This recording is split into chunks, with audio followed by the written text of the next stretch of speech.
Now, start.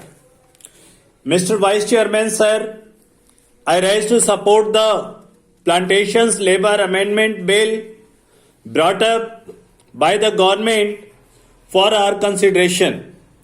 Sir, the sad plight of millions of toiling people who sweat on various plantations in the country to earn valuable foreign exchange for us is really too much to be expressed in words. These workers live and work in most inhumane and pitiable conditions. These plantations include tea, coffee, cinchona, rubber, etc. And as we know, tea alone is one of the major foreign exchange earners of our country. But sir, it is indeed most regrettable that notwithstanding a lapse of 62 years since our independence, these workers who earn crores and crores of rupees by way of foreign exchange have to live in most miserable conditions. They live in houses that are most insecure and collapse frequently, and when these workers die as a result of these collapses, their guardians or their dependents do not get even due compensation for the loss that they have to bear.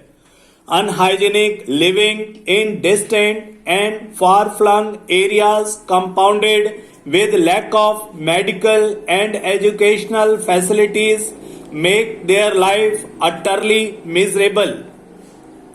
These plantation workers have to live in abject poverty like slaves of their employers.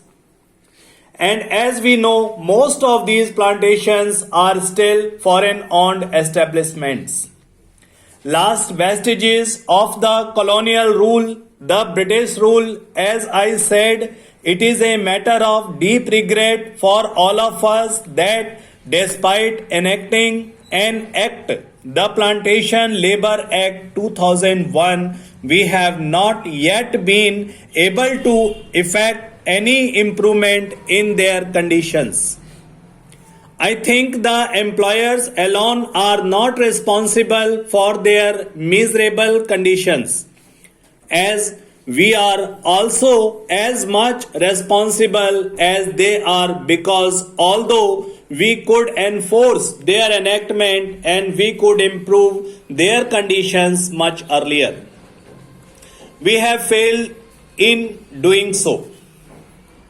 Sir, on the 9th May 2003, this House, the Rajya Sabha, decided that a joint committee should be appointed to look into the desired amendment and put up a draft as early as possible for our consideration. On the 26th May 2003, the Lok Sabha also adopted our resolution, our motion, with the result that a 45-member committee in which 15 representatives were from the Rajya Sabha and 30 from the Lok Sabha was appointed to look into the matter.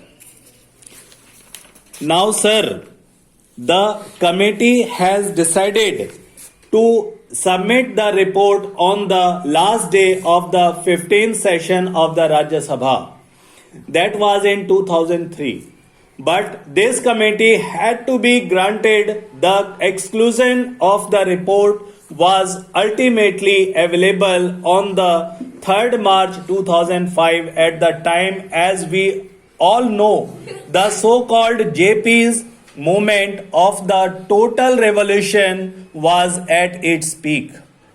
Within 2 or 3 months, the national emergency had to be declared. Months of national emergency had to be declared, and during the emergency, priorities had changed and we could not just effect this desired improvement.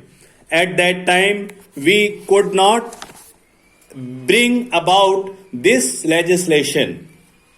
And then the Janta rule and then the Lok Dal rule For 30 months they were in power, but they too altogether they tried to pose to be the champions of the downtrodden, and the workers failed to deliver the goods.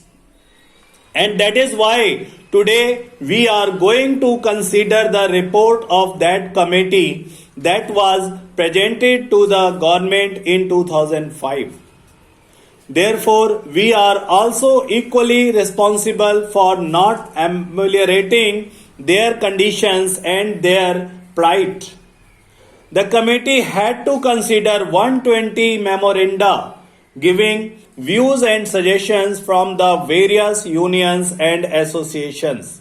And 59 witnesses appeared before the committee, and that committee itself came to the conclusion that in various areas, even the barest minimum facilities, such as arrangements for supply of wholesome drinking water, latrines, urinals, provision of qualified doctors had not been provided, though these amenities are a must under the Act.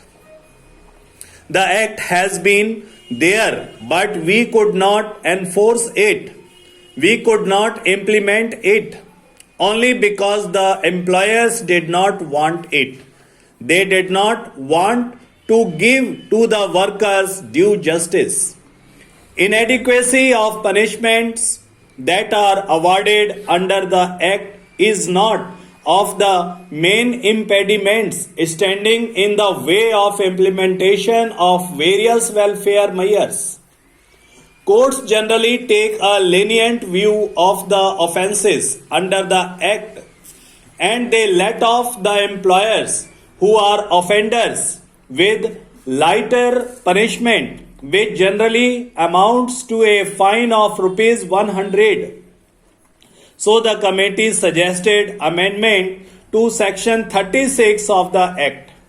An employer is required to provide these workers living accommodations, but generally, in spite of the fact that the government gives loans and subsidies to the employers for construction of houses, progress in regard to these constructions is very poor.